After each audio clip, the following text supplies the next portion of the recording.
네, 교우 여러분 하루 동안 잘 지내셨습니까? 오늘 범위가 창세기 28장 그 야곱의 사다리로 그 유명한 장면입니다. 오늘 하루 동안 이 말씀이 여러분들에게 어떻게 동행했는지 궁금합니다. 댓글로 남겨주시면 제가 시간이 되면 거기에 대해 다시 코멘트를 좀 다루면 좋을 것 같아요.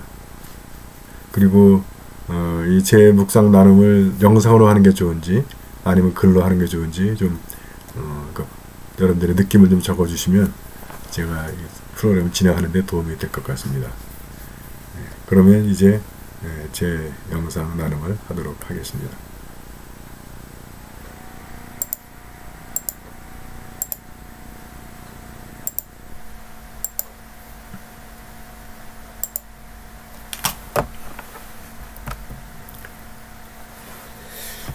이제 야곱이 형의 축복 장자권 다 가로쳐가지고 이제 같이 살기가 힘들게 됐죠.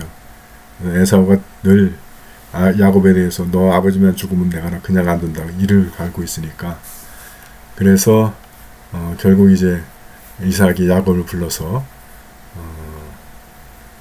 자기 고향 출발지죠, 고향으로 돌려보냅니다. 처갓집이기도 하고 고향이기도 하고 동시에 다 되는데, 근데 요 과정이 아브라함이 이삭을 결혼시킬 때도 똑같이 그랬죠. 여기서 아내를 구하지 말고 갈대아 지방으로 가서 구하라. 그거를 뭐 순혈주의로 해석할 필요는 없을 것 같습니다. 왜냐하면 모세가 그랬고 여러 중요한 인물들이 다 이방 여인과 결혼을 합니다. 그러면 뭐 하나님이 뭐 이랬다 저랬다 하는 하나님 아니시죠. 일관된 하나님이 있습니다. 그래서 이 이야기는 아마 신앙적 어떤 순수성, 그것을 유지하라는 말씀으로 이해하는 게 맞는 것 같습니다.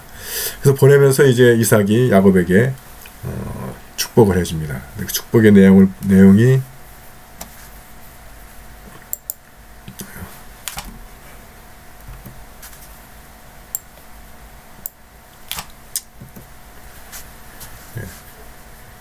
너에게 복을 주시어 내 후손에 대한 기도, 그리고 내 후손에게도 네가 지금 자리 잡고 사는 땅, 후손과 땅, 우리 이제 요약이 되어 있죠. 아브라함에게 주셨던 축복, 땅, 자손, 명예, 그리고 복의 근원. 근데 앞에 처음에 야곱한테 속아서 축복할 때는 무슨 뭐 하늘의 이슬이 어쩌고 뭐 그런 것들이 첨가되어 있었는데, 이제 그걸 해서 아마 된돈 덮었던 모양이죠. 그래서 이제 좀 이 허풍기가 빠져 있습니다. 그래서 후손하고 땅에 대한 축복만을 주는데, 당연히 명예와 복의 근원, 이것도 줘야 되는 겁니다. 자, 그래서 여기 이제 28장 시작할 때 이삭이 야곱을 여기 가나안 여자랑 결혼하지 말고 아버지의 고향, 아버지의 외갓집에 가서 아내를 구해라 라고 하니까, 에사오는 이게 엄마도 그렇고 아버지도 그렇고 자기를 달갑지 않게 여기는, 탐탁지 않게 여기는 게 가나안 여자 때문이다 라고 생각을, 그건 맞긴 한데, 그래서 그거를 어떻게 해소해 보려고 하는 게 뭐냐 하면 이스마엘한테 가서 이스마엘의 딸을 장가를 들었다 이렇게 되어 있어요. 그래서 제가 제목을 한 번을 해도 제대로 해라 이렇게 달아놨는데, 이게 첫 단추를 잘못 끼는 사람들이 계속해서 그런 경우들이 많죠. 또 거짓말은 계속해서 거짓말을 낳게 되고, 모르죠. 이게 지금 에서가 이스마엘 딸한테 반해가지고 괜히 핑계를 부모 마음에 들려고 한다 뭐 그렇게 될 수도 있고, 하여튼 중요한 포인트는 한 번을 해도 제대로 해야 되는 거예요. 부모님이 원하는 것이 이건데 자꾸 변죽만 올리게 됩니다. 근데 이게 뭐 사람 간의 관계도 이런 일이 너무너무 많아요. 대상관계 훈련이라고 하는 심리학 이론에 의하면 예를 들어 우리가 아이와의 관계에서 아이가 게임을 하고 싶어 한다. 그러면 뭐 30분만 해라, 1시간만 하라. 근데 게임 해본 사람은 압니다. 30분, 1시간 해봐야 한 것 같지 않다는 거. 그러니까 매일 아이는 게임하고 싶어서 안달이고 안달인데 엄마는 난 너 게임 만회하게 해줬다고 생각을 하는 거예요. 그래서 그 간격 때문에 어느 날 뻥 터져버리죠. 그래서 신부가 가서 이렇게 그 신방할 때 그게 부딪혀요. 아이는 한 번이라도 좀 제대로 좀 놀았으면 좋겠다 얘기를 하고, 엄마는 나는 늘 너한테 줬다 이렇게 얘기를 해요. 그 차이가 어디 있냐면 하면 한 번 하려면 뭐 토요일 날이나 일요일 날 그래 5시간 해 이 정도 해야 아이는 한 번 했다라고 생각을 합니다. 근데 맨날 한 번 1시간 30분, 남자들도 그렇죠. 뭐 제가 옛날에 담배 필 때 제가 하루에 10개 폈는데 많이 피는 것도 아니었죠 사실. 근데 아내는 늘 제 담배를 뺏어가지고 2개 피줘요. 그래가지고는 담배를 폈다는 생각이 안 든다는 거예요. 자, 뭐 얘기가 뭐 게임하고 담배로 떨어졌는데 포인트는 한 번을 해도 제대로 해라. 우리가 그 사람이 원하는 것이 무엇인지 알잖아요. 몰라서 못하는 게 아니야 사실은.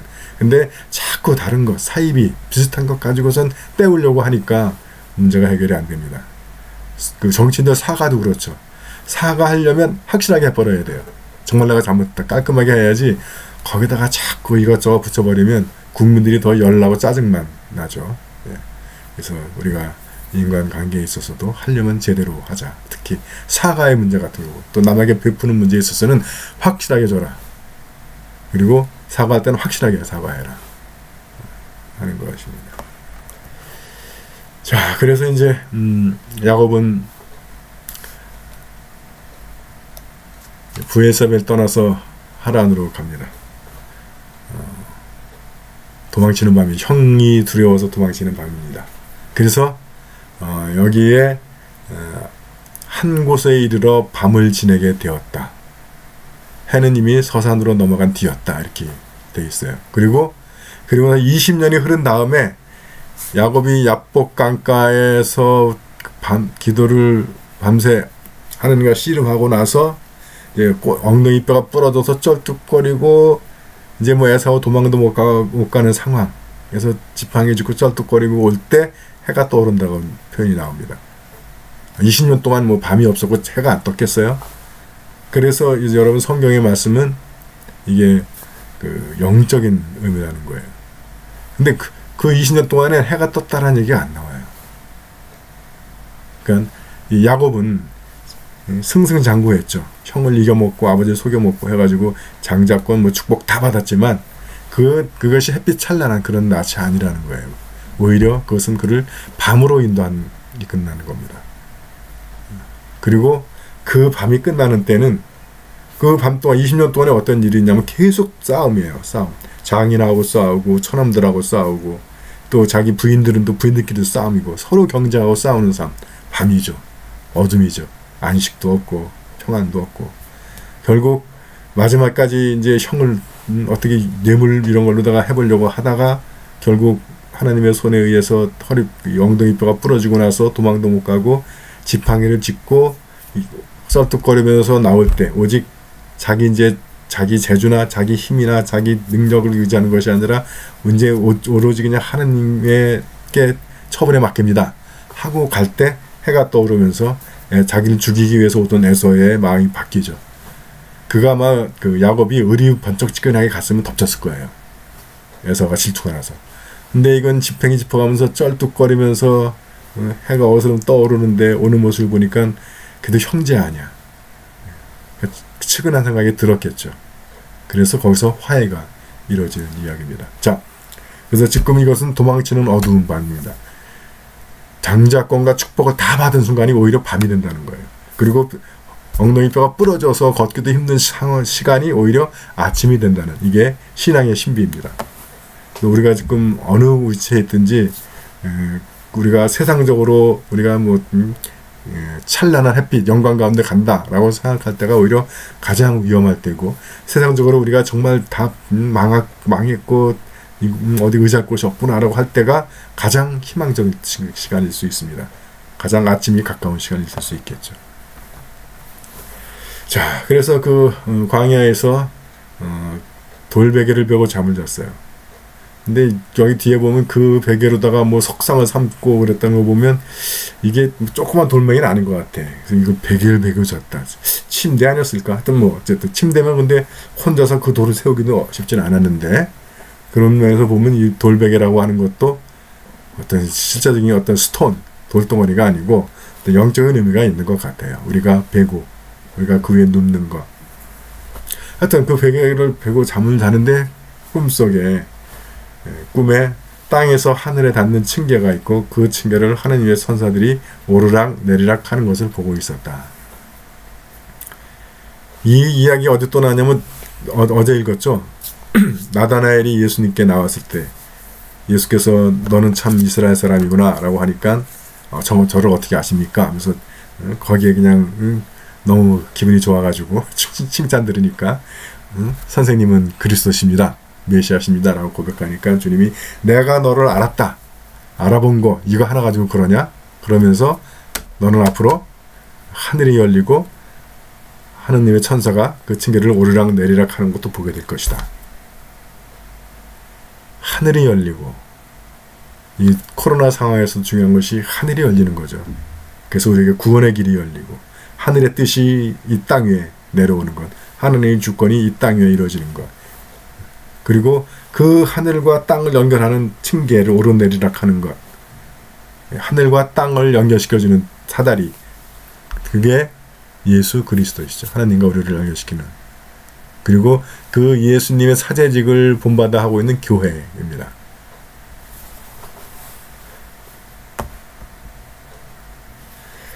자, 그걸 보고 나니까 이제 하나님께서 야곱에게 약속을 해주세요. 내가 너와 함께 있어 내가 어디로 가든지 너를 지켜주다가 기어이 이리로 다시 데려오리라.